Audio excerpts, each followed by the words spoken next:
I'll be telling my story, and it has to do with no request to public fund. So it all started when I came into this country, 2015, and it wasn't easy because with my status, there was no request to public fund. So it was really, really difficult for us to eat, to do lots of things in England. It was extremely difficult because wherever I go to the council, we can't access anything because we are on no request to public fund. Until we moved to Newham, 2019, change of status, and with the help of Newham community and the rest, we are able to get little things still on no request to public fund. But it wasn't as difficult as where I was coming from, you know. So we managed our life then in Newham until we got our status. When we got our status, yes, we now have request to public fund. But that was another phase of life entirely.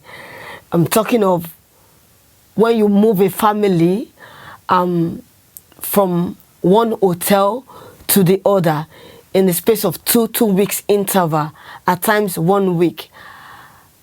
How many times were you moved? We've been moved 14 times for 7 good months. Yes. All in hotels? All in hotels. Tell me what it was like living in the hotel. It's not a sweet story because we couldn't access microwave to cook, gas to cook, microwave to warm food. The children were all eating, you know, we buy McDonald's, KFC. That was what we were living on. At times we go to supermarket, we just buy snacks. That's it. How did that make you feel as a mum? Oh dear. I won't say I was depressed, but I was at the verge of that. Thank God for people around me, my lovely friends in Burn Down. They stood by me, and they stood by us. Honestly, they were there for us. If not, I don't know what would have become of me and my family. How did it affect your children? It affected them. My daughter, she aspires to go to a grammar school from day one. She has been hammering. She wants to go to a grammar school, and we did everything possible. I was bringing her up, teaching her at home. Of course, someone with no request to public fund, I won't have money to pay for a tutor outside, so I have to be the teacher. The father too was helping. So, but the movement just, you know, it got to a point that the school, our primary school, have to intervene. They got a counselor for her because it was affecting her psychologically in the class. She feel bad. She feel left out. You know, at times she'll keep telling me, "Mommy, why are we passing through all this? Why must we be the one moving from one hotel to the other?" You know, the one that broke my heart most was my 5-year-old boy. The last time they gave us hotel, you know, because whenever they move our hotel like that, my son will keep asking me, "Mommy, are we going to our house? Are we going to our house?" You know, with faith, I'll just say, "Yeah, we are going to our house." And the last hotel we got to, immediately we got down from the bus, my son just saw Travel Lodge. He just burst cry, just like crying. "Mommy, not again. Mommy, not again. Mommy, not again. We can't go to..." You know, at the bus stop there, I was just crying. I couldn't help. I was crying.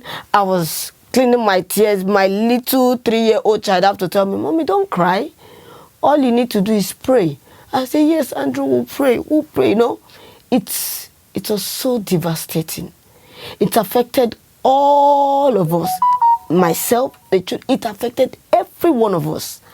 It affected it. It's not a story. It's not an experience I would love someone else to go through. No, thank you. How many hours did you spend on the bus getting your children to school? Oh my days. There was a time they took us to Brentwood, and from Brentwood we have to spend 3.5 hours to school. It got to a point I have to call the housing officer that, look at what, she was like, okay, if I'm not okay with it, I should keep my children at home. So I was like, which sensible mother would want to keep her children at home when school is on section? I can't keep my children at home. That's why I have to. She said there's nothing she can do. 3.5 hours. 3.5 hours from Brentwood, yeah. Not even the Brentwood station, as in the countryside. That's where we are coming from. And you did that in winter? Oh yeah, during winter. We are going to school at Tottenham. So it was hectic. It was extremely hectic. How did you get the children up early enough? What do I do? They were used to it.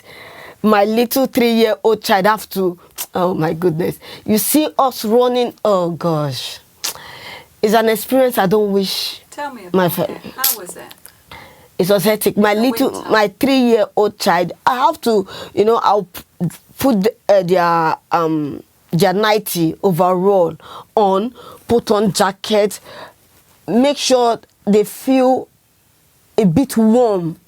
We have to leave home 5:45 so that we can get to school probably around 9 or after 9. It was hectic.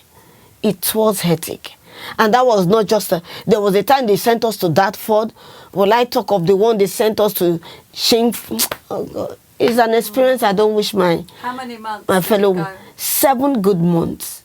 I was in a hotel from November 7th till end of June.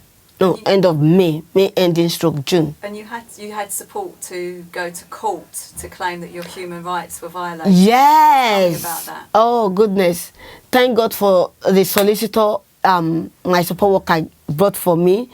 They were of help. My support worker Lucy Ricks, my solicitor, they were all there to help me. Even at the court, they were there, and I'm really pleased and I appreciate God that honestly God intervened, because I got what I deserved. That was what I wanted my voice to be heard. That, look, a lot of women are passing through this, and a lot of families are passing through this, and they just ignore, they don't care, they don't mind what you are passing through, which is not really, really nice at all. I've experienced it, and I don't wish anyone to go through that. So, Loritha, the present government plans to make no recourse the main way that people are allowed to stay in the country. All new migrants will have no recourse to public funds if they arrive in Britain directly. What do you want to say to them, the people making these plans, that all families will have this? I would like to plead with them that they should please, if they've not even had anybody's story before, my story is real. Please, a lot of family goes into depression for this. No request to public fund. To me, I would say they should please abolish it. It's nothing to write home about. Look for every means to help this family. That's all I have to say.